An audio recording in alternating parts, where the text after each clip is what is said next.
Hi, I want to welcome you to this series of Basic Catechist Certification webinars from the Diocese of Boise. For those of you who don't know me, I'm Kathy Barkdahl, and I've served in catechetical ministry for a little over 30 years now in the diocese as a catechist, a DRE, RCIA coordinator, and a pastoral associate. Our topic today is one that I am very passionate about personally, Catholic social teaching. And so I invite you to join me for this next 90 minutes as we learn what it means to act justly, love tenderly, and walk humbly with our God. So I'd like to begin with this opening prayer. So as we bring ourselves into God's presence, we'll begin with the Father and the Son and the Holy Spirit. Almighty and merciful God, you have brought us together to bestow your mercy and grace. Open our eyes to see those things that we have failed to acknowledge, the dignity and values of each human being, and have ignored their needs. Forgive us for the times that we have failed in our duties to love and serve one another. Touch our hearts and return them to you. May your power heal and strengthen us, and may we be recommitted in our baptismal service to be promoters and defenders of your life within each human being. We make our prayer through Christ our Lord. Amen. So when we look at Catholic social teaching, this is God revealing to us the truth of human dignity, human solidarity, and the moral principles of justice and peace. Catholic social teaching finds its roots in the teaching of the Hebrew prophets, who proclaimed God's special love for the poor and called God's chosen people to be just, loving, and peace-filled. Catholic social teaching is rooted in Scripture, especially in the Gospels. In Luke, we hear, to bring good news to the poor, to bring liberty to captives, to bring new sight to the blind, and to set the downtrodden free. Catholic social teaching attempts to understand how societies work and how they make judgments about economic and social matters in light of God's love and compassion and what God is demanding of us for peace and justice. So when we look at the sign of the times, several popes have written passionate responses regarding social issues of the times. And the first was Pope Leo XIII, who wrote the encyclical Rerum Novarum in 1891, which addressed problems between management and labor. And many of these concerns that are addressed in our social teaching stem from the cultural shifts brought on by the Industrial Revolution, which began around the middle of the 18th century into the 19th century, primarily in the Western world. And this Industrial Revolution marked a shift from a society that was centered around agriculture to factories that mass-produced the products that were needed in this ever-changing world. While this revolution brought an increased volume of manufactured goods and an increased standard of living for some, primarily the factory workers, conditions for the workers took a very grim turn. There were poverty wages, horrible working conditions in factories with toxic chemicals, and also child labor was very prevalent. So this prompted Pope Leo and every pope since then to utilize their office to address these pressing concerns. So since the Second Vatican Council, the Church has become particularly concerned with the promotion of Catholic social teaching. And in 1998, the United States Catholic bishops provided a key framework for discussing Catholic social teaching in their document Sharing Catholic Social Teaching, Challenges and Directives. And these are the life and dignity of the human person, the call to family, community, and participation, rights and responsibilities, option, for the poor and the vulnerable, the dignity of work and the rights of workers, solidarity, and care for God's creation. In order to educate others on Catholic social teaching, many parishes have developed social justice committees, and many of these have been effective in creating positive change in their communities. Think about, do any of your parishes have social justice committee? And if so, what have they been able to accomplish? So the first one is the dignity of the human person, where we looked at the respect for all human life. And we know that all human life is sacred, that each person is created in the image of God. The Catechism tells us that there exist also sinful inequalities that affect millions of men and women. These are in open contradiction of the gospel. Their equal dignity as persons demands that we strive for fairer and more humane conditions. Excessive economic and social disparity between individuals and peoples of the one human race is a source of scandal and militates against social justice, equity, human dignity, as well as social and international peace. Now, there are many threats to the life and the dignity of the human person. And these are racial and economic injustice, the plight of the undocumented, the death penalty, a pro-abortion culture, embryo experimentation, euthanasia, suicide, murder, war, genocide, terrorism, violence against children, human trafficking, gender discrimination, pornography, and absence of total care concern for our earth. So I'm going through these really quickly because we'll be touching on a lot of these different elements as we go along with the other themes. But all of these threaten the life and the dignity of everyone that we know. And we know that in this country and in the world at large, that all of these are somewhere, people are affected by these in some form or another. So the next theme is the call to family, community, and participation. In the Church in the Modern World, or Gaudium Spes, says that their companionship produces the primary form of interpersonal communion, for by his innermost nature, man is a social being, and unless he relates himself to others, he can neither live nor develop his potential. From the very beginning, God made us to be with each other.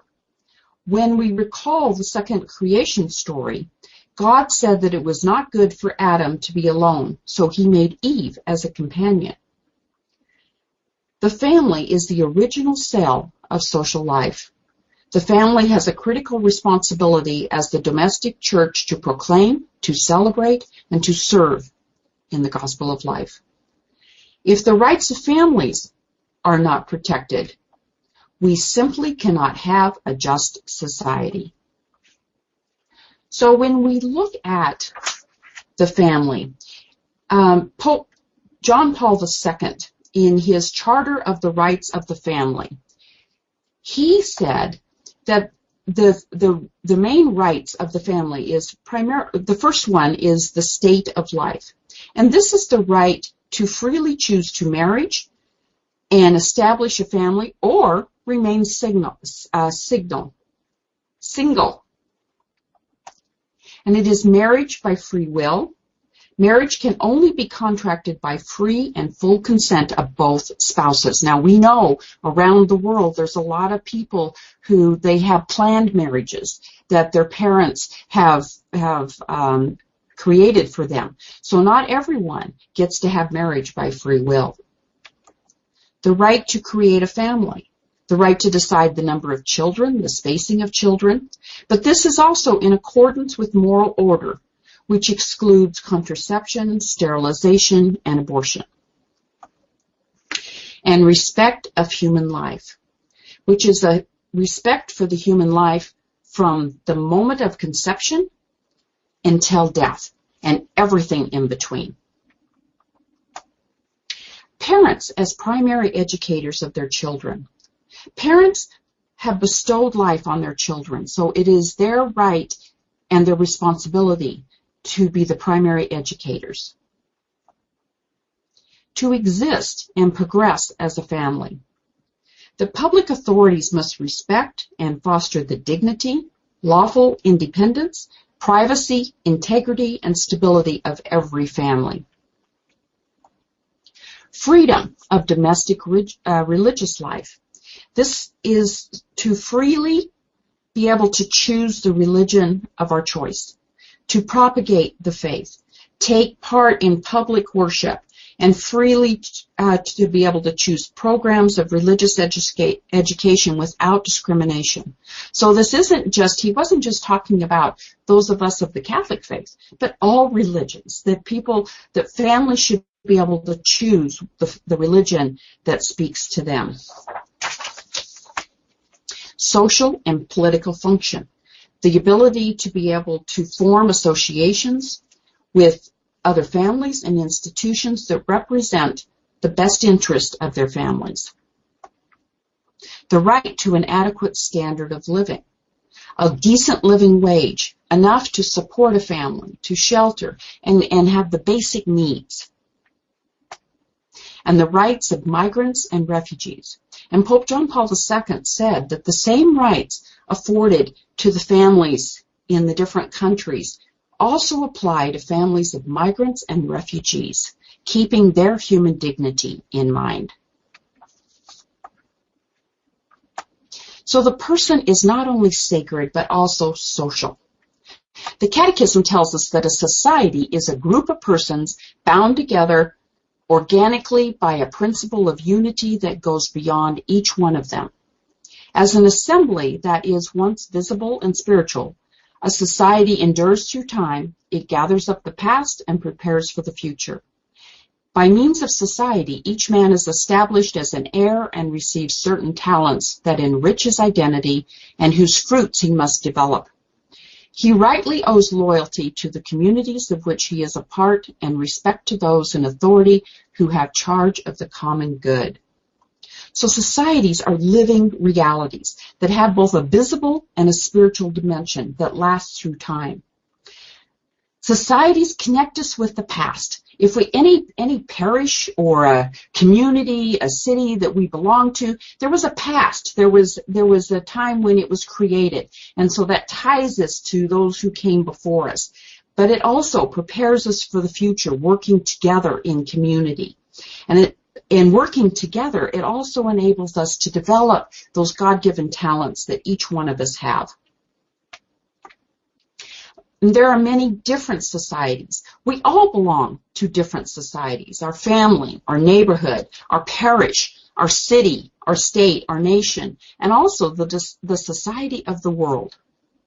Each society is different and has its own set of rules and mission, but they all have in common the human person. Individuals are the foundation of every society. And societies are created for the benefit of people, not the other way around. Jesus made this clear when he made the statement that the Sabbath was made for people, not that people were made for the Sabbath. The rules and the laws and the procedures of any society, whether it be religious or secular, must serve the people, not the other way around. The ultimate goal is the common good for everyone. The common good concerns our life together, protecting the welfare of each individual, who must in turn be concerned with the welfare of each other person. The Catechism says, "Do not live entirely isolated, having retreated into yourselves, as if you were already justified, but gather instead to see the common good together." So in other words, we are all in this together. And this includes the respect for each person, that those in that society and the public authorities must respect the fundamental and inalienable rights of each person. Society must allow each individual to fulfill his or her vocation, respecting the individual conscience, privacy, and freedom of religion. Now, we're very fortunate to live in a country where these rights are protected in our Constitution. But when we think of the billions of people around the world who live in countries that they don't have these simple, basic rights. And so even though we may be taken care of, there are so many others who aren't. It is social well-being and development that public authorities must enable various groups to develop socially, economically, politically, culturally, and spiritually. Social policy should see that every person has what is necessary to live a full and human life. So again, because we belong to the society of the world, and our ultimate goal is to look at the common good for everyone, it's also figuring out how do we help those who live in these other countries who don't have the same rights that we do. We may not have, be able to help them a lot, but if we can, whatever we can do, even if it's just something small, is going to make their life better. And the ultimate goal of the common good is peace. That without peace and stability, secured by a legitimate, moral, personal, and collective defense, it would be impossible to establish a just society. Now, the next theme are rights and responsibilities. And every person has a fundamental right to life and the necessities of life. In addition, every human has the right to what is required to live a full and decent life, such as employment, healthcare, and education. In Christa Fideli's Laicity, Pope John Paul II said, "In effect, the acknowledgement of the personal dignity of every human being demands the respect, the defense, and the promotion of the rights of the human person. It is a question of inherent, universal, and inviolable rights. No one, no individual, no group, no authority, no state can change, let alone eliminate them, because such rights find their source in God Himself." So every human being has a right to life, to bodily integrity, and to the means suitable for quality of life, of the basics of food, clothing, shelter, rest, medical care, and necessary social services.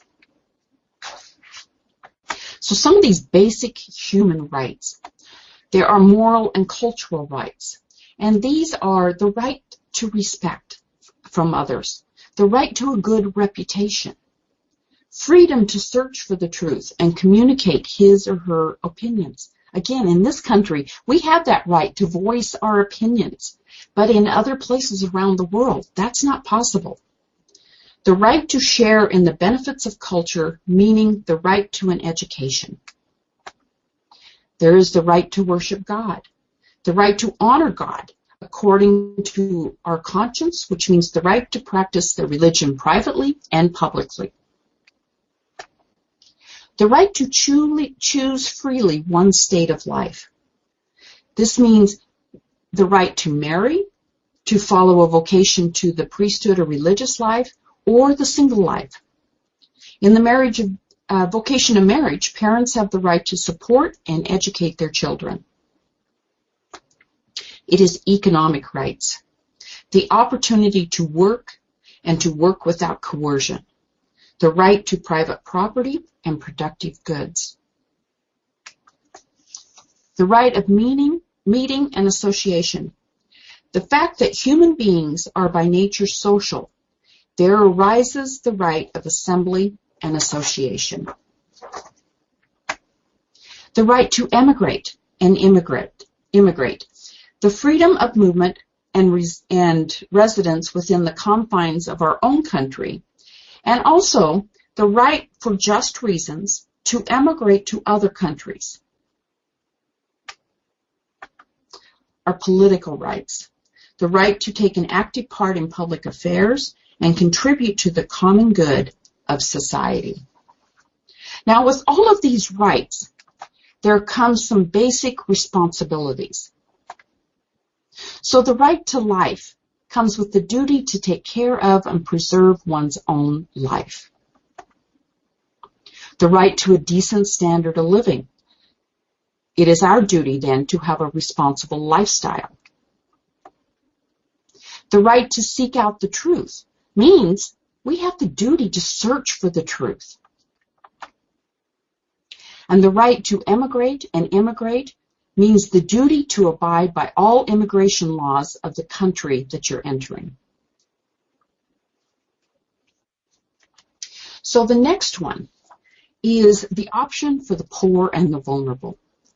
And I chose Mother Teresa to represent this because she is the ultimate example of what it means to give your life to the poor and the vulnerable. In Luke, we read, "For I was hungry, and you gave me food. I was thirsty, and you gave me drink. A stranger, and you welcomed me. Naked, and you clothed me. Ill, and you cared for me. In prison, and you visited me." And the Catechism says that the demands of justice must be satisfied first of all. That which is already due in justice is not to be offered as a gift of charity. So not just giving it so that we feel good, but the fact that the poor, they have the right to receive these basic needs. Sometimes we ask, Lord, when did I see you hungry and feed you? When were you thirsty and I gave you drink? A stranger and welcomed you, or naked and clothed you. These are some things that we need to reflect on a daily basis. We also hear the term, the preferential option for the poor. And St. John Chrysostom put it this way, that not to enable the poor to share in our goods is to steal from them and deprive them of life. The goods we possess are not ours, but theirs. St. John is telling us that everything we have is a gift from God. We may have earned the money to buy the possessions that we have, but God gave us the gifts and the talents to be able to work. He gave us a healthy body to be able to do the work required. And this means that we must love unconditionally and share generously of our riches and wealth, which, in comparison to a lot of countries around the world, even if we don't have a lot, we're very rich in comparison. And the church has always responded to the whole person physically, socially, psychologically, and spiritually. So looking at how do we help those who don't have enough. In 1986, the United States bishops wrote Economic Justice for All. And they were speaking about who the Bible calls the poor. And they said that we must speak for those who have no one to speak for them, to defend the defenseless, to be able to give them a voice, to look at things from the side of the poor and the powerless, to walk a mile in their shoes.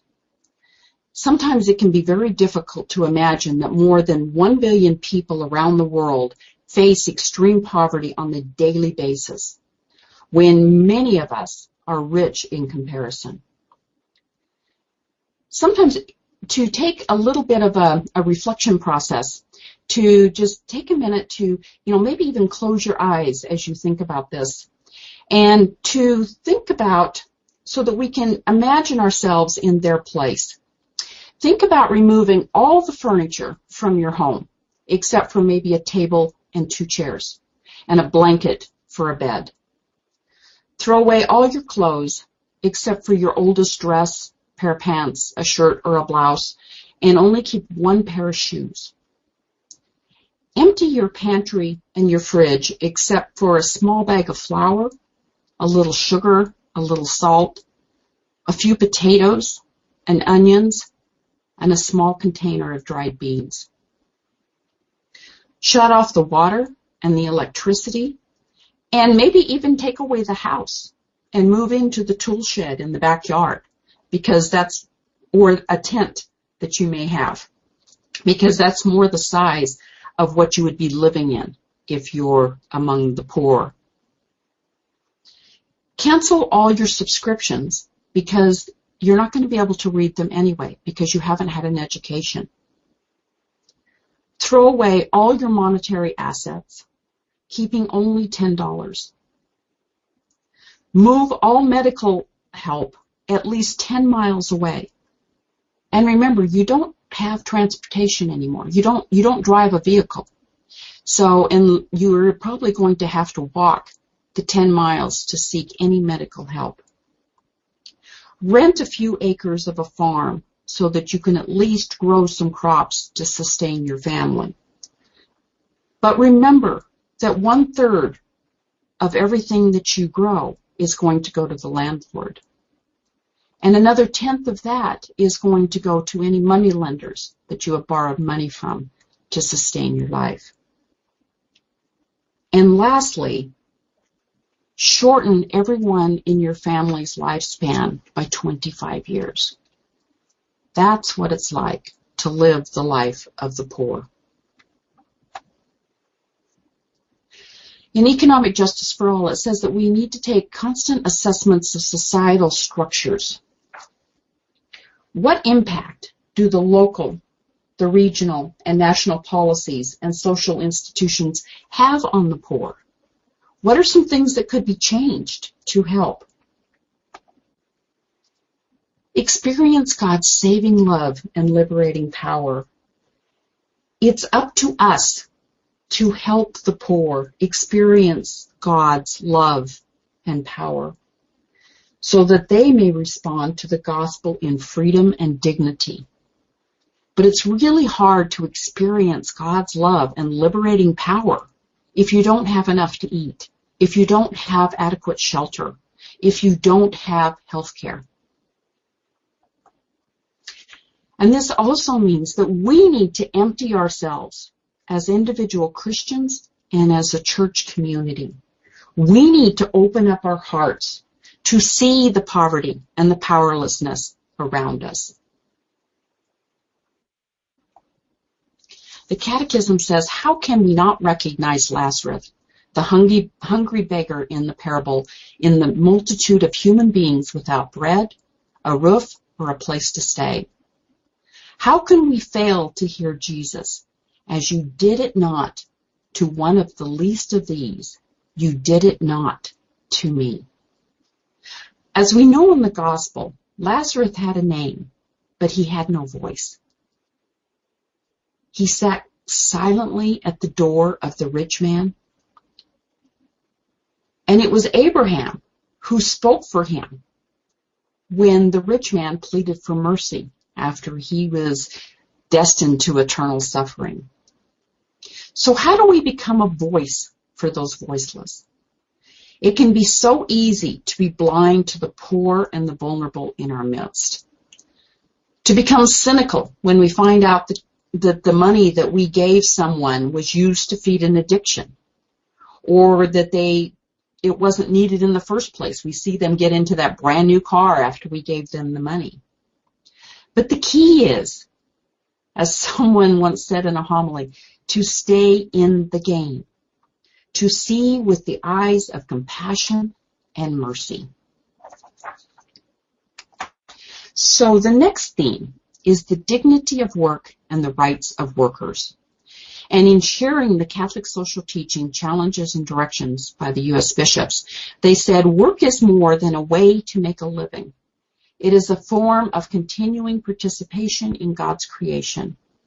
If the dignity of work is to be protected, then the basic right of workers must be respected. The right to productive work, to decent and fair wages, to organize and join unions, to private property, and to economic initiative. Respecting these rights promotes an economy that protects human life, defends human rights, and advances the well-being of all. So work is a fundamental means for people to express and to develop themselves as human beings and as unique creatures of God. Work is the ordinary way that we have to provide the material needs for our families, for our children, but it also enables people to contribute to the well-being of the larger community. Work is for our families, our nations, and our entire human family. So we all have the right to productive work. And St. Paul said, "When we were with you, we instructed you that if anyone was unwilling to work, neither should that one eat." So in other words, work is a duty. If we're going to be part of a society, part of a community, we have to work together. So this makes work a right for everyone, to provide for their physical needs of their family, to achieve human fulfillment, and to be able to serve the greater common good. In the Catechism, it says that unemployment almost always wounds its victim's dignity and threatens the equilibrium of his life. Besides the harm done to him personally, it entails many risks to his families. For anyone who has lost a job, we know that there's a great loss of dignity when work is not available. And in a just society, they provide jobs for all the people, if at all possible. This means that government spending, our taxes, monetary policies are required to accomplish this. There also needs to be job training and apprenticeship programs in the private sector. Job creation is critical, especially ones that benefit society, like rebuilding of our infrastructure or erecting low-income housing, something that serves the common good. And we all have a right to a safe and a fair workplace. In Economic Justice for All, it says that the dignity of workers requires adequate health care, security for old age or disability, unemployment compensation, healthful working conditions, weekly rest, periodic holidays for recreation and leisure, and reasonable security against arbitrary dismissal. The provisions are essential if workers are to be treated as persons rather than simply as a factor of production.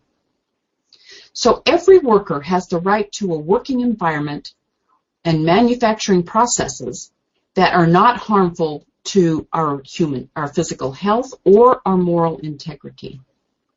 Now, there are some jobs that are just hazardous by their very nature. People who work in the lumber industry or deep sea fishermen. If you've ever watched Deadliest Catch, you know how dangerous that is. Pilots and roofers and electricians. But when all and any safety laws or standards are implemented, they can be much safer. Lack of job safety would include working too many hours, a job that requires you to work more than 10, 12, 14 hours at a time, dangerous chemicals and exposure to other hazardous materials, equipment that's not properly maintained, and any form of harassment.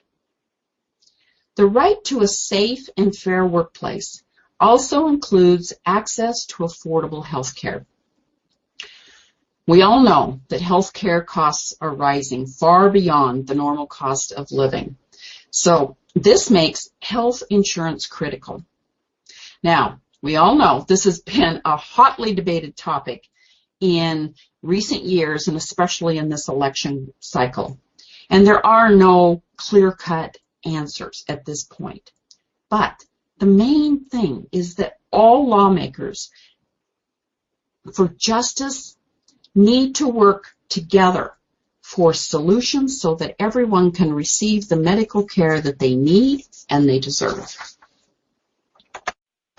And this is also a right to decent and fair wages. The Catechism says that in determining fair pay, both the needs and the contributions of each person must be taken into account. Remuneration for work should guarantee man the opportunity to provide a dignified livelihood for himself and his family on the material, social, cultural, and spiritual level, taking into account the role and the productivity of each, the state of the business, and the common good. So workers have a right to just wages, and in turn, workers have the duty to provide an honest day's pay for an honest day's work.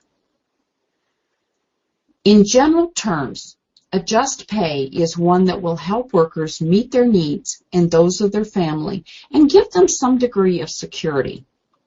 At minimum, this should include a wage high enough to meet food, clothing, and shelter, but should also provide the ability to have some transportation, education, and some level of recreation.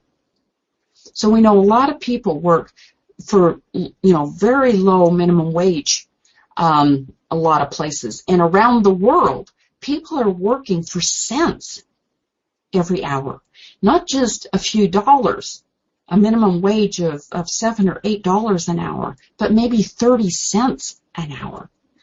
And these are the people who are working in these factories and who are providing a lot of the goods that we buy. And so that puts a responsibility on us to try to say, do I want these products? But then again, it's giving them some form of living. So these are all very complicated issues, but we all have the responsibility to be able to find out how we can help at all levels. And there's also the right to organize and join unions. In the document from Vatican II, The Church in the Modern World, it says that among the basic rights of the human person must be counted the right to freely founding labor unions. These unions should be truly able to represent the workers and to contribute to the proper arrangement of economic life. Another such right is that of taking part freely in the activity of unions without risk of reprisals. A lot of this came about with the stem of the Industrial Revolution and people not having a voice on fair wages and hours and working conditions, that, the church promoted this idea. In Economic Justice for All, it says no one may deny the right to organize without attacking human dignity itself. Therefore, we firmly oppose organized efforts to break existing unions and prevent workers from organizing. We vehemently oppose violations of the freedom to associate whenever they occur, for they are an intolerable attack on social solidarity. These are very strong words from our U.S. bishops, and these need to be taken out into the world. So this means that we have a right to be part of a union, to defend and secure fair wages, decent working conditions, and adequate rest. And unions not only help secure workers' rights, but they also serve as an outlet for workers to express themselves, to share in a fully human way in the life of their place of employment, to have a vested interest in where they are working. Pope John Paul II said that the goal of unions is not simply to have more, but to be more, to realize their humanity more fully in every respect. And this also allows the right to strike. In the words of Pope John Paul II, also, given proper conditions and within just limits, strikes are morally acceptable. Now, the Catechism also does say that it does become morally unacceptable when it is accompanied by violence or when the workers' conditions include objectives that are not really directly linked to their working conditions or contrary to the common good. So as long as we're just looking at those basic human rights, the Church says that we all have that right. The next theme is solidarity. And in 1 Corinthians, we read that as a body is one, though it has many parts, and all the parts of the body, though many, are one body, so also Christ. but God has so constructed the body as to give greater honor to a part that is without it, so that there may be no division in the body, but that the parts may have the same concern for one another. If one part suffers, all the parts suffer with it. If one part is honored, all the parts share in its joy. So again, we're in this together. If one part of the world is suffering because of poverty, of famine, of war, then we all suffer. We are one human family. Whatever our national, racial, ethnic, economic, or ideological differences, God created us all in His image. And solidarity is the Christian virtue of social charity that helps us to see we are all members of one human family sharing in equal human dignity. We are our brothers and sisters' keepers. Solidarity means that we share certain values, goals, standards, and interests. The hopes and dreams that we have for the future of our children are the hopes and the dreams and the vision of someone who lives across the world has for their children. We may express it differently, but we're all have the same. As one human family, we are responsible for each other. Because we are interdependent on each other, we must work for the common good on the local, national, and the global levels. This entails sharing both our spiritual and material goods, becoming our brothers and sisters' keeper, loving our neighbor, takes on a global dimension in this ever-shrinking world. 20 years ago, we didn't know what was going on in Africa or in the Middle East until we would read it about it later in the newspaper, or we would hear about it in the news maybe a day or two later. But now it's all instantaneous. We hear through Facebook and Twitter and all the other technology that we have, it's instantaneous. We know when a member of the body of Christ is suffering in Indonesia because of tsunami. We know when the people of Syria are being bombed and have no place to live. We know that instantaneously. So God has told us that this is our responsibility, to be aware of our fellow man and to be able to be our brothers and sisters' keeper in whatever way we can. And we are all called to be peacemakers. Pope Paul VI taught that if you want peace, work for justice. The gospel calls each one of us to be a peacemaker. The love that we are called for our brothers and sisters demands that we promote peace in a world surrounded by violence and conflict. And that isn't always easy in a world that we live in today. But as they say, let peace begin with me. So when we look at peace in the modern world, there is a theology of peace. And this grounds our task of peacemaking in the biblical version of the kingdom of God and provides a message of hope. Primarily, it is an understanding of peace as a right relationship with God and the full realization of God's salvation when all creation will be made whole. When we look at peace in Hebrew Scripture, now the Hebrew Scriptures, if you've read through a lot of the different books of Kings and Chronicles, they show violence and war to be a part of the history of the people of God. There was always somebody who was trying to overtake someone else. But one image of God that developed was a God who would protect his chosen people from their enemies and provide a sense of security. This image of God gradually transformed with time, and peace was experienced as a gift of God and the fruits of God's saving activity. So by living in fidelity to God, there is a promise of salvation for all of his people. And when we look at peace in Christian scripture, We know that Jesus comes to proclaim the reign of God, calling everyone to a conversion of heart. Jesus bestowed his gift of peace to his followers and disciples, recognized their mission to be agents of reconciliation. He sent them out to be a people who made visible this peace. And as Christians, we're all called to live in the tension between the vision of peace within the reign of God and the reality of history. We know that, there has been unrest for thousands of years, and we live within that, but always with the hope of peace. Justice is the foundation of peace, but it takes the work of everyone to live in truth, justice, freedom, and love. And also, for peace in the modern world, there does need to be a defense against aggression.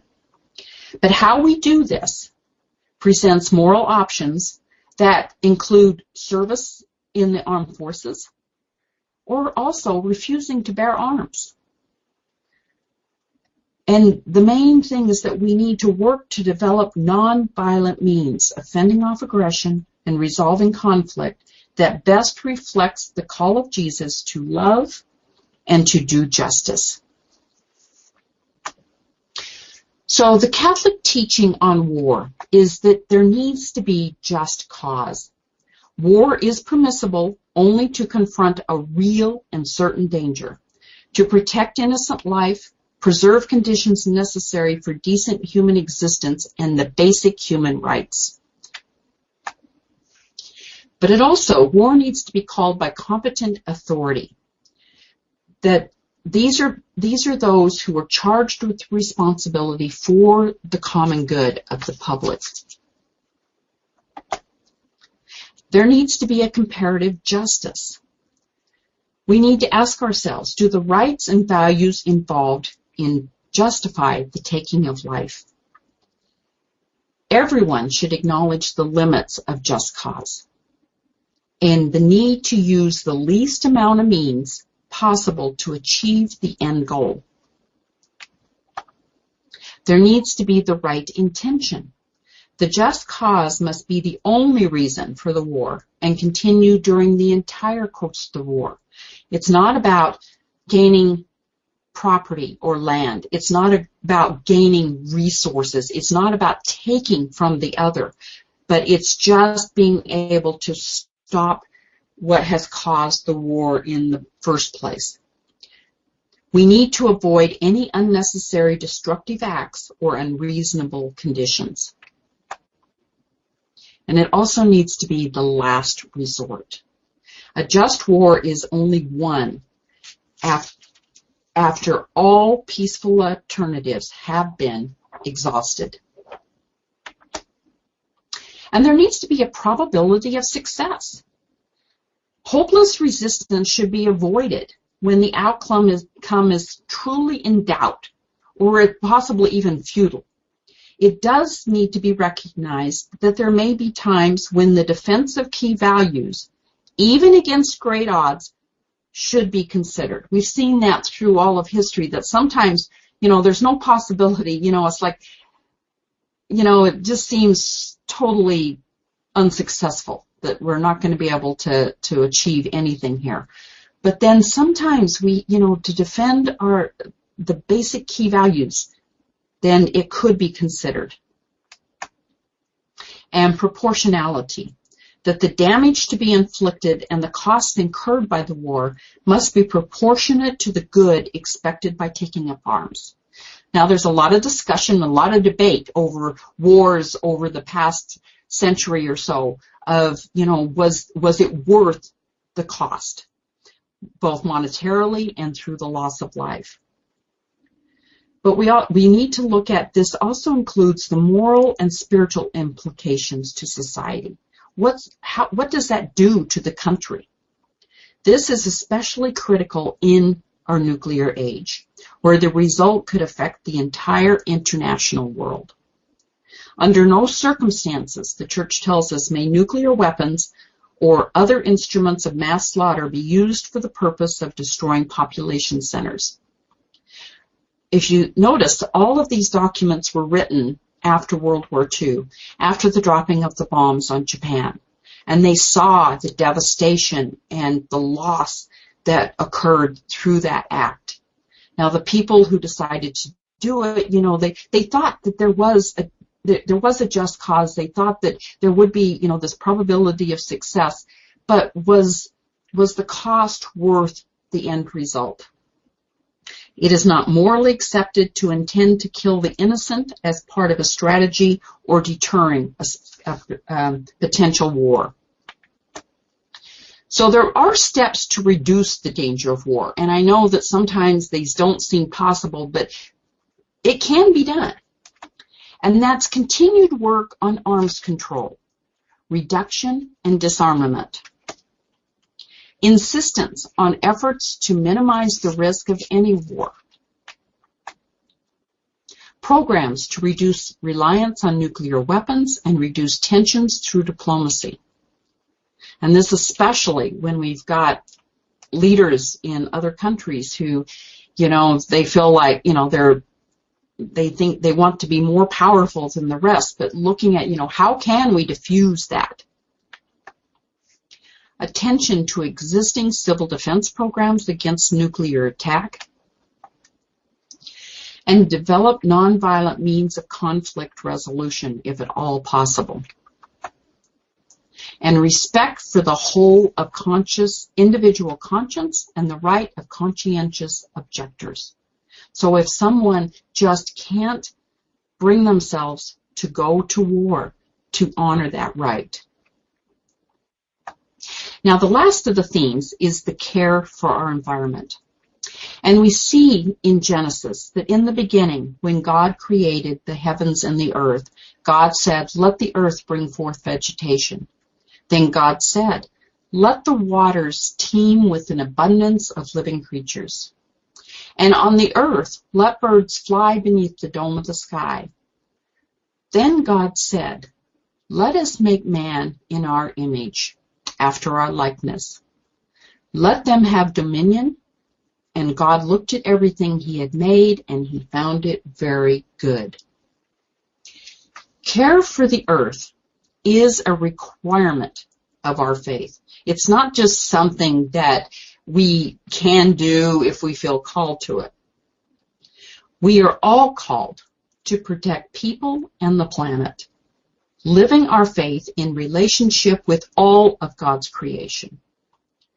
This environmental challenge has fundamental moral and ethical dimensions that cannot be ignored.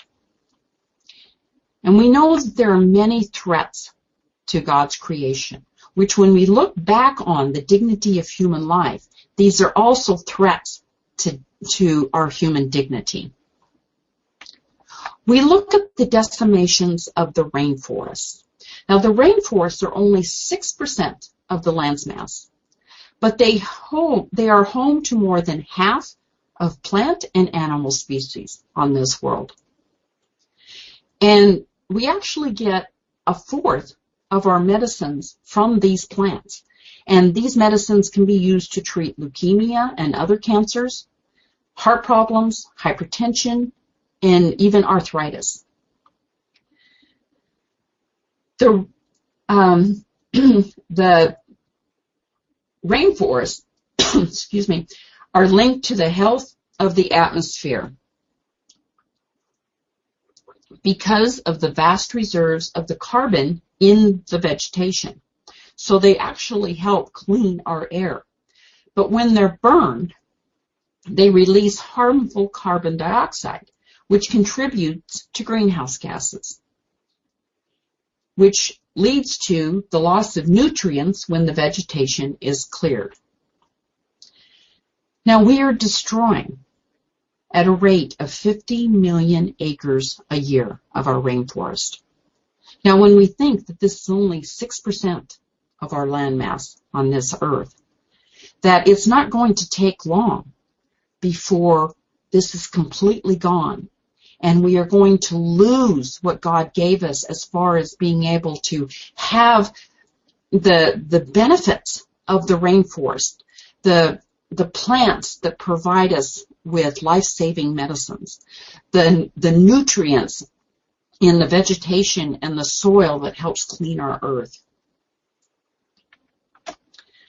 The other is our water, that without drinkable water, there can be no life on this earth.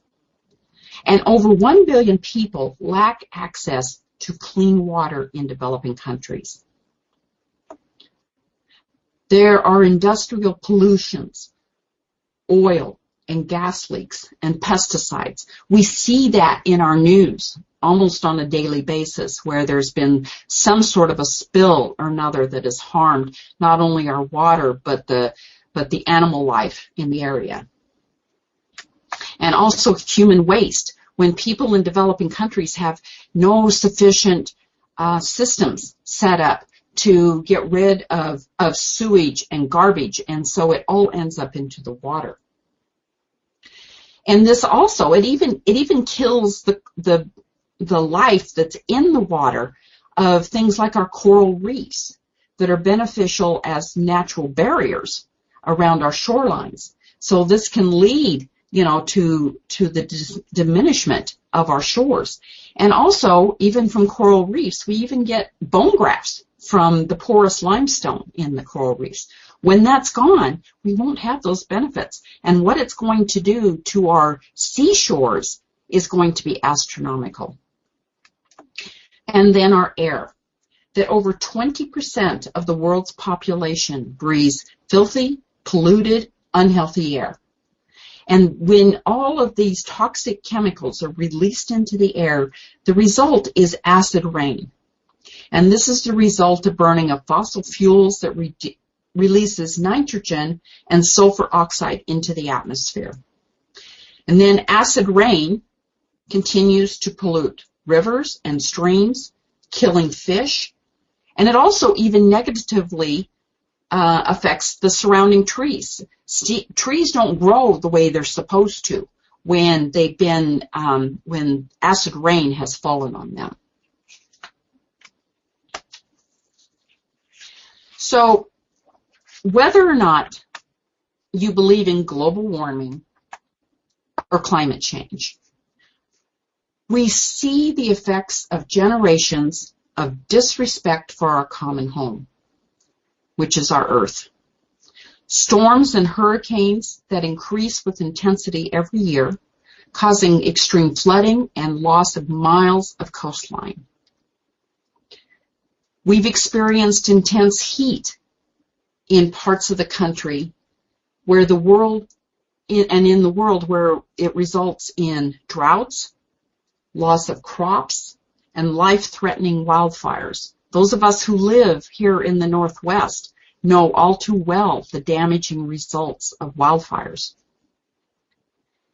And this also leads to the extinction of numerous species of animals and sea life. Just the practices of burning fossil fuels, unrestricted deforestation, and the use of harmful pesticides, coolants, things that are, in our refrigerators and our air conditioning, and propellants, just things in a can of hairspray, have depleted the ozone layer and created what is called the greenhouse effect that threatens the survival of all living species on Earth. So whether it's caused by global warming or climate change or just something that's a cyclical change, everything that we know in our world is changing, and it's causing adverse effects to everyone on the earth. The bishops of the United States have linked the issues of ecology with poverty around the world. The lives of the poor are most impacted by the ecological abuse, since they don't have the resources to solve the problems or to escape from its harmful effects.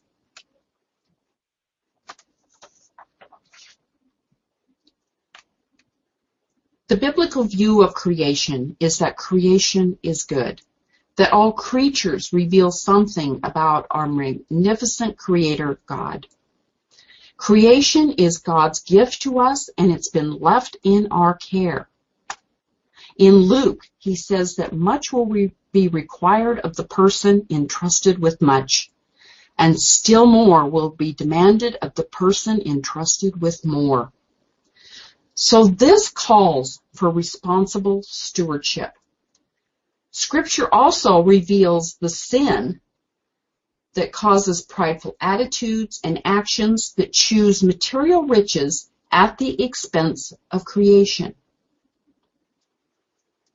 And these are all detrimental to responsible stewardship. We live in a global village. What affects us affects people around the world. We all share the precious earth that God has given us. We need to come together to take charge of this home that has been entrusted to us. Now, there have been some strides towards this with climate agreements that have been happening around the world. And again, some people believe in it, some people don't. But we know that we can see the effects of what's happening. And all we can do is, no matter what the cause is try to fix it for our future and the future of our children. So St. Francis of Assisi, he is known as the original Catholic environmentalist. We all know that he's the patron saint of animals and ecologists, and he's remembered for his love of animals and care for the earth. He's admired and loved by Christians and non-Christians alike. And in the words of Pope Francis, he is a true example of just how inseparable the bond is between the concern for nature, justice for the poor, and commitment to society and interior peace.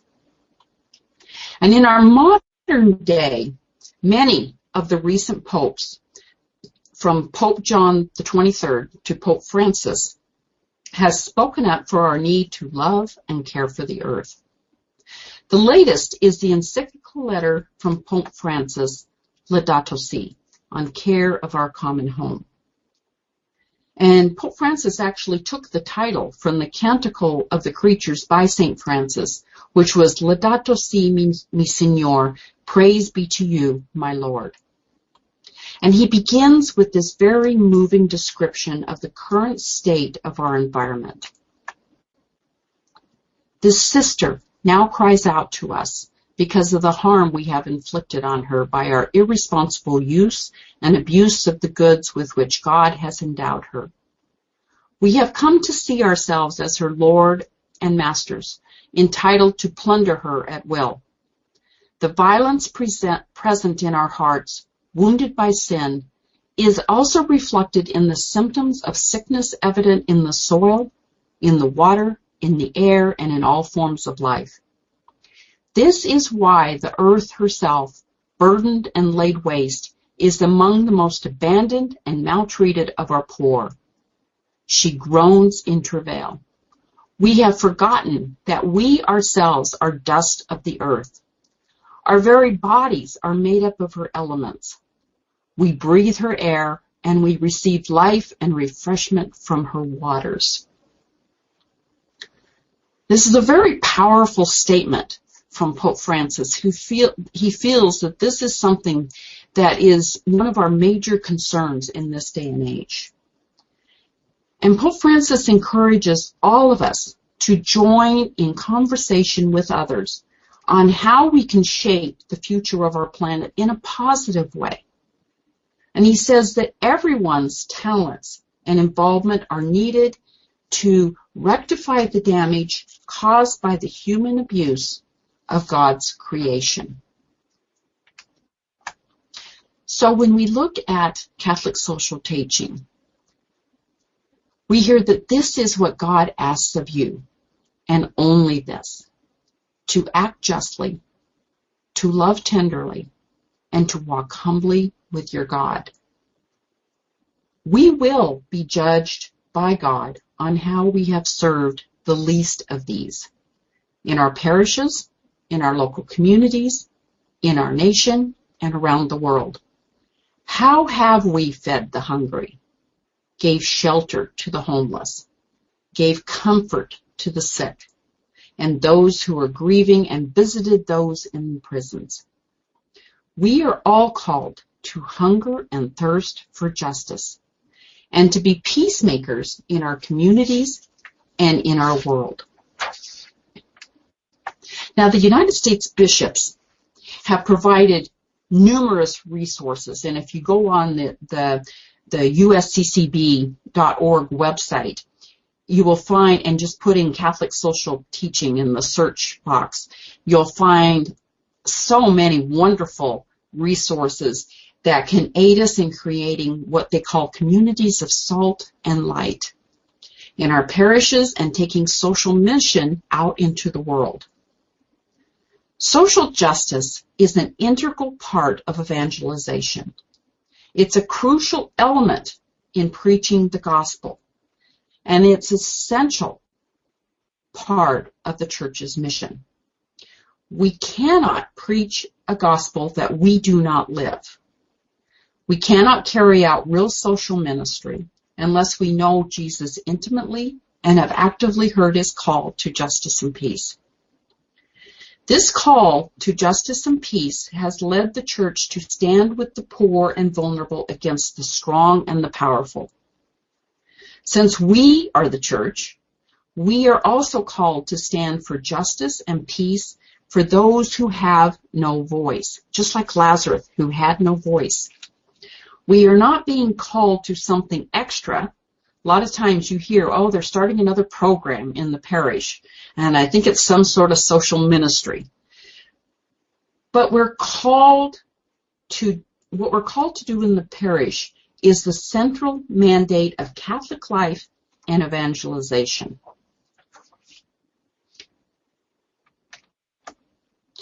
And in order to do that, there are several elements. And the first is anchoring social ministry in our prayer and in our worship. And the most important setting for Catholic social teaching is not in the food pantry or the legislative committee room, but in prayer and worship, and especially in the Eucharist. It is the liturgy where we find the fundamental direction, motivation, and strength for social ministry. Social ministry that's not rooted in prayer will easily burn itself out. So it's critical that our worship reflects the Lord's call to conversion, service, and justice, or it becomes just a pious, empty ritual of the true gospel. We need to be a church that helps believers recognize Jesus in the breaking of the bread, as well as those who have no bread. Our social ministry must be anchored in prayer, both personal and communal. In prayer, we find the reasons and the strength and the call to follow Jesus in the ways of charity, justice, and peace. So, in order to share this message, it comes with preaching and education. So that in preaching, we need one that reflects the social dimensions of the gospel. Those who preach should tap into the regular opportunities that are already provided in our liturgy and our scripture. We have already into our liturgy are the prayers of the faithful, where we can pray for those who are in need. And if you think about it, almost every gospel message has something about justice and peace. And to be able to have preaching that connects that with our ordinary lives. Preaching that shares our biblical values in our justice and peace efforts.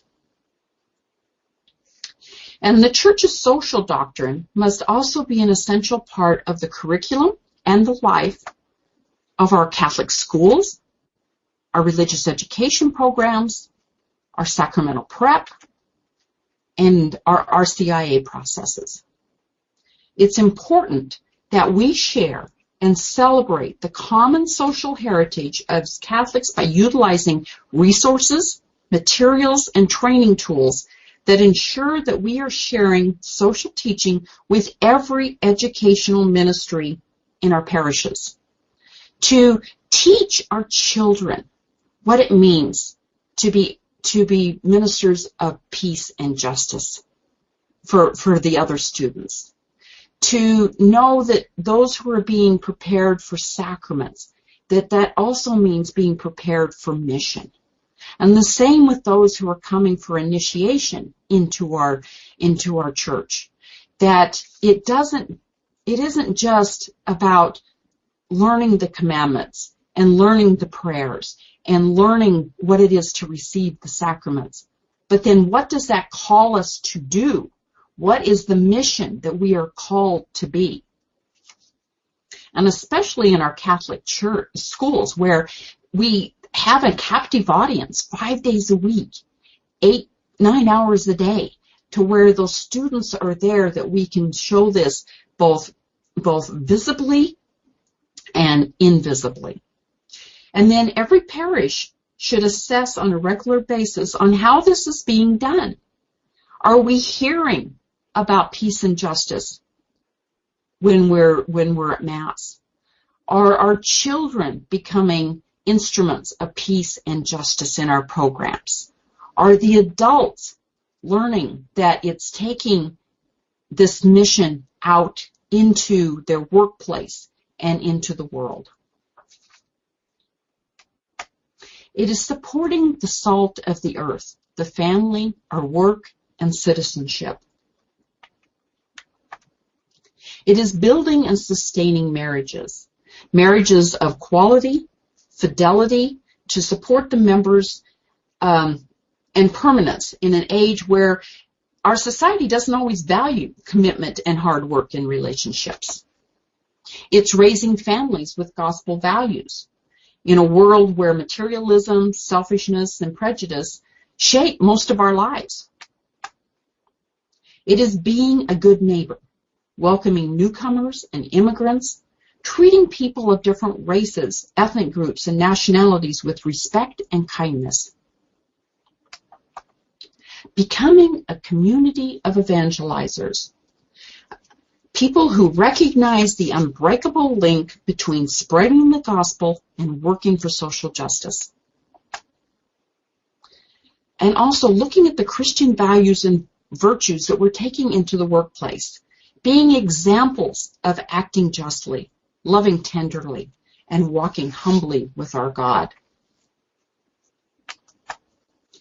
Virtuous treatment of our coworkers and customers and competitors. It's demonstrating economic fairness, economic initiative, and practicing justice. It's integrity and excellence, bringing this into public service and community responsibility, seeking the common good, respecting human life, and promoting human dignity.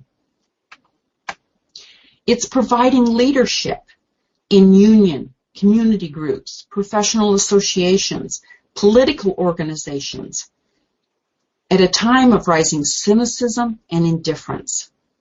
It is the role of parishes to encourage, support, and sustain all the lay people in the pew, to live in faith in the family, the neighborhood, marketplace, and the public arena. It's empowering the people in our parishes to place their gifts at the service of others, taking our work for justice out of the church committee. This can't just be a little committee that works within itself, but it's taking it out into the secular world. And it can be challenging to do that, but nothing is impossible when we rely on God for help. So, and it's serving the least of these. And this is the one that's most common, the outreach and the charity. Parishes are called to reach out to the hurting, the poor, and the vulnerable in our midst. And so we use creativity and initiative to feed the hungry with food pantries and soup kitchens, sheltering the homeless, visiting those in prison, and comforting those who are hurting or alienated. Parishes can form partnerships with Catholic charities or other common efforts with other churches. When I was serving as pastoral associate in Pocatello, they had an interfaith group called Feeding the 5,000.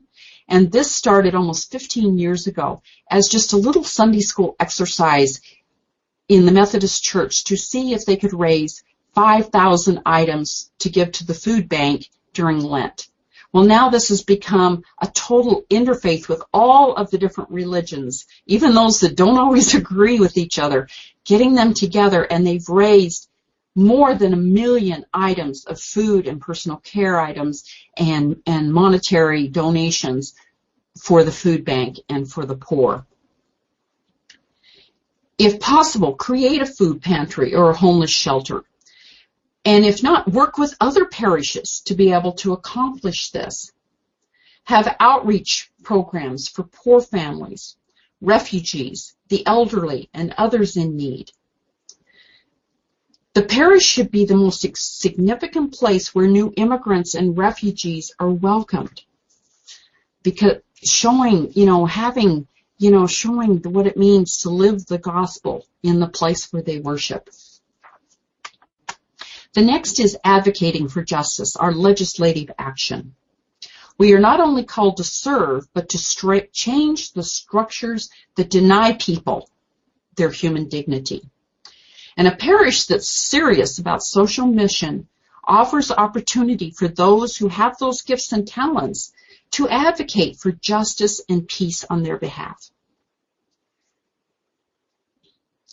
To become informed and active citizens, needing to promote a revived sense of political responsibility by calling Catholics to develop their leadership and promote citizenship. To provide forums for discussion and action. Now, we also need to remember that religious leaders need to act in public affairs with a certain modesty, knowing that our faith is not a substitute for facts. So we need to, just because, this is what the gospel says, we also need to look at the facts of what caused the systemic change or the problems that we have. But we can use our faith values to apply to real and complex situations so that the common good can be accomplished. But we also need to realize that there are going to be some times that we're going to disagree on specifics. So that's okay, as long as the outcome is something that can be achieved. To tap into the talents of our parishioners, to look at the resources of our faith and the opportunities from the democracy that we live in to shape our society for the life and the dignity and the rights of every human person. Lifting up the moral and human dimensions of public issues, not looking at them as just a surface problem, but what are the moral implications? Calling people to informed participation in the political process on all levels. Using the voice of the parishioners. These need to be heard on behalf of the vulnerable children, born and unborn, on behalf of those who suffer discrimination and injustice, on behalf of those without health care or housing, on behalf of our land and water use, our communities and our neighborhoods, and our values and visions. Parishioners need to bring those into the debates about changing our world and shifting our national priorities. Parishes and parishioners are finding diverse ways to be political with being partisan. And this is very difficult, especially in the election year. So many people have taken sides against each other. But when we work together, join legislative networks, community organizations, and other advocacy work, we can change the problems. It's what we call faithful citizenship.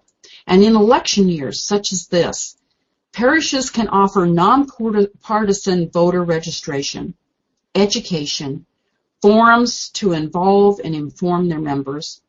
And this kind of political responsibility strengthens our local communities as it enriches the witness of our parishes. So when we look at creating community, organizing for justice, Pope Francis, in his address to the World Meeting of Popular Movements in Bolivia, he said, the future of humanity does not lie solely in the hands of great leaders, the great powers and the elites. It is fundamentally in the hands of peoples and in their ability to organize. It is in their hands which can guide with humility and conviction this process of change. I am with you, each of us. Let's repeat from the heart. No family without lodging, no rural worker without land, no labor without rights, no people without sovereignty, no individual without dignity, no child without childhood, no young person without a future, no elderly person without a venerable old age.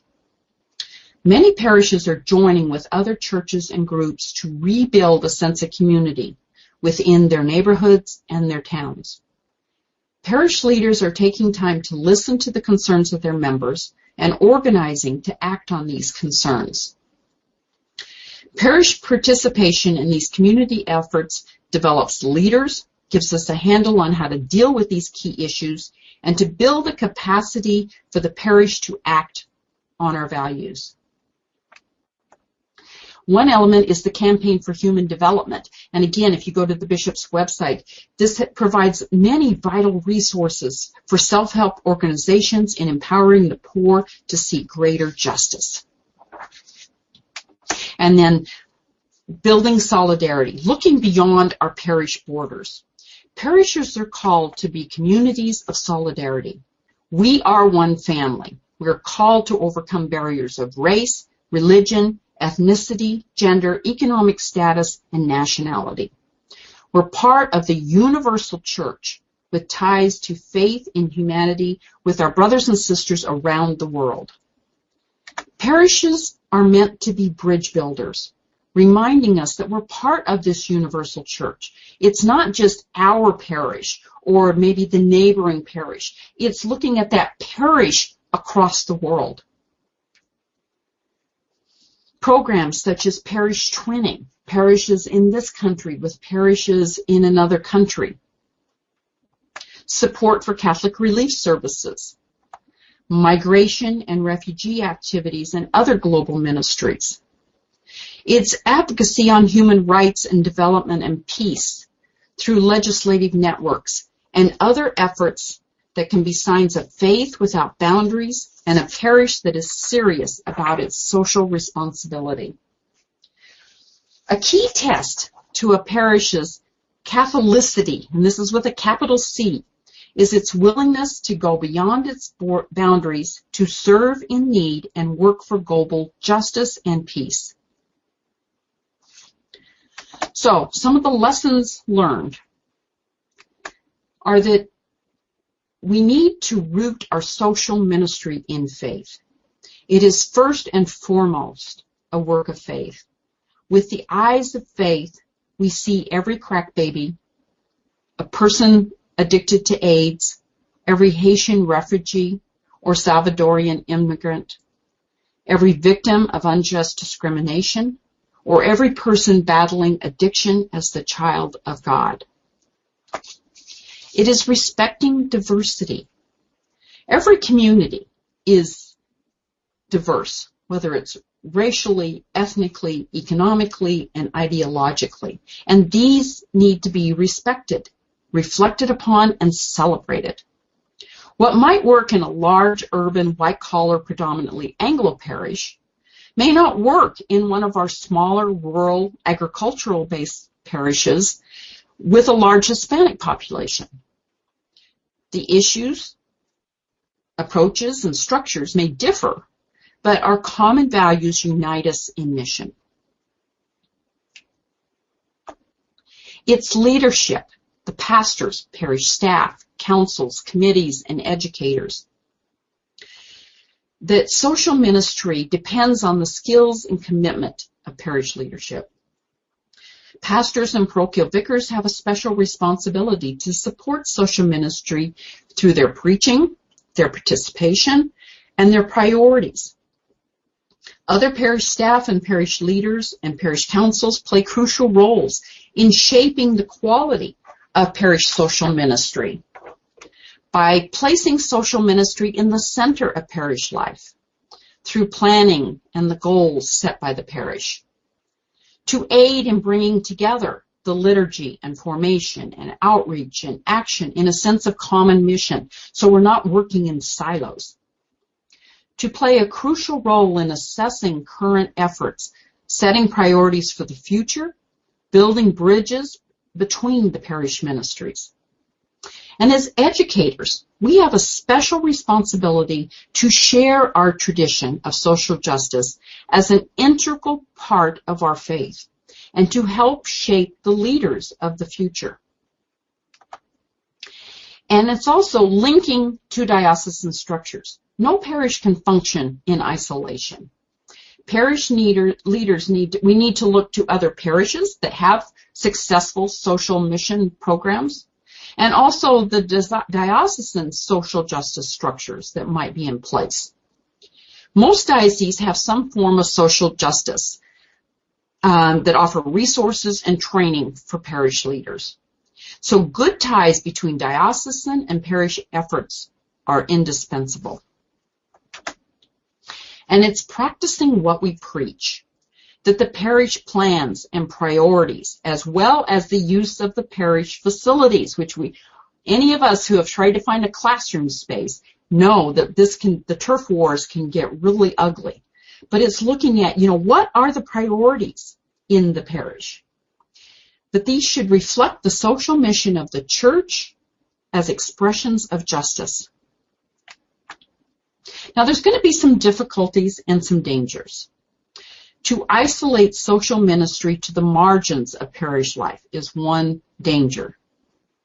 For social action leaders to isolate themselves, treating the parish as a target rather than as a community to be served and empowered. So we keep reaching out, this little group that tries to reach out just to the community of the parish, when instead we're supposed to be enabling the community, our parish community, to take it out into the world. There can be potential partisanship using the parish for inappropriate political objectives. So we need to make sure that our faith shapes our political action, not the other way around. So no matter what we're passionate about as far as our politics, that can't influence what we're called to do. A significant challenge is to avoid divisiveness. We need to work together to reflect the comprehensive concern for our human person in our parish. And another danger is to spread ourselves too thin on too many issues where we don't have clear priorities or an effective plan of action. And the final and most serious danger is for parish leaders to act as if the social mission of the church is the responsibility of someone else. This is the death knell for any ministry. Any of us who have tried to get catechists, who everyone in the parish thought, well, someone else will do it. We know how harmful that can be to ministries. So this isn't someone else's job. We are all called to work for justice and pursue peace. Every parish has the mission to help its members act on the faith of the world. So I'd like to provide a few resources. Now, number one, I highly recommend to go to the USCCB website and look and see what resources they have. Things like the Communities of Salt and Light and 2 Feet of Love. This one's especially wonderful for catechists or DREs because there's resources to use, not only working with adults, but also with teens and children. Laudato Si, if you haven't read it yet, it's so beautifully written and really helps us to understand Pope Francis's call to care for our common home.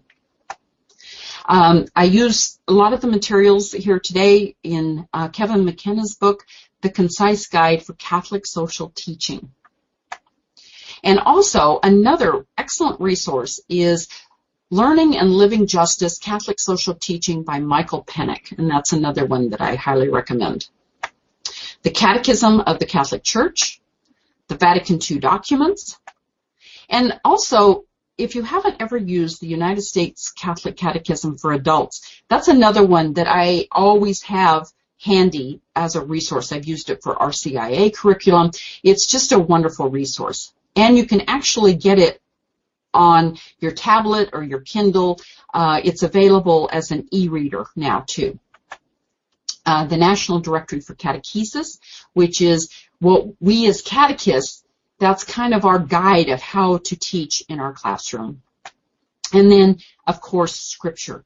And one of my favorite is the Little Rock Catholic Study Bible, but any Catholic Bible will do. And I also have in this PowerPoint a number of different websites that you can access that just have some amazing information and resources that you can use, whether in your classroom or to take into the parish. And then also, I've listed all the papal encyclicals on social justice, from Rerum Novarum to Laudato Si of Pope Francis. So they will also be on this PowerPoint. There's many of them, as you can see. And then also the pastoral letters and statements on social justice that the bishops have come up with.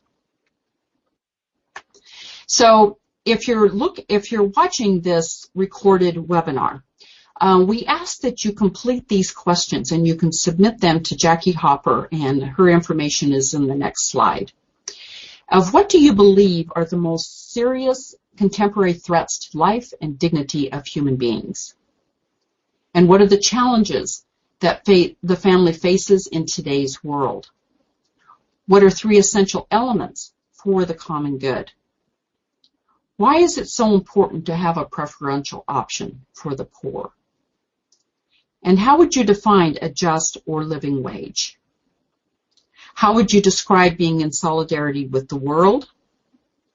List 5 things you can do personally to help improve the environment. What steps could a parish take to increase awareness of life issues in your parish and in the wider community? And what are some ways that you can incorporate Catholic social teaching in your classroom? So again, you can get these the answers to your reflection questions to Jackie Hopper, and there is her phone number and her email address, and she's always available to help with any questions that you might have as far as your ministry as a catechetical leader. So I'd like to close with this prayer. So again, we will take just a second to kind of bring ourselves back into the presence of God. And we will begin in the name of the Father, and the Son, and the Holy Spirit. We pray that we will transform economic, social, legislative, administrative, and cultural structures to better reflect the common good. We pray that all will take up our baptismal task of working for a just ordering of society. We pray for a commitment to charitable works on behalf of the poor and vulnerable. We pray that our witness of faith will be evident through our love of widows, orphans, prisoners, and the sick. We pray that the celebration of our Eucharist each Sunday will move us to compassion, concern, and action. We ask all these things through Christ our Lord. Amen. Thank you for your time, and I hope that you find this helpful and that you'll find some things that you can use in your classroom. Thank you.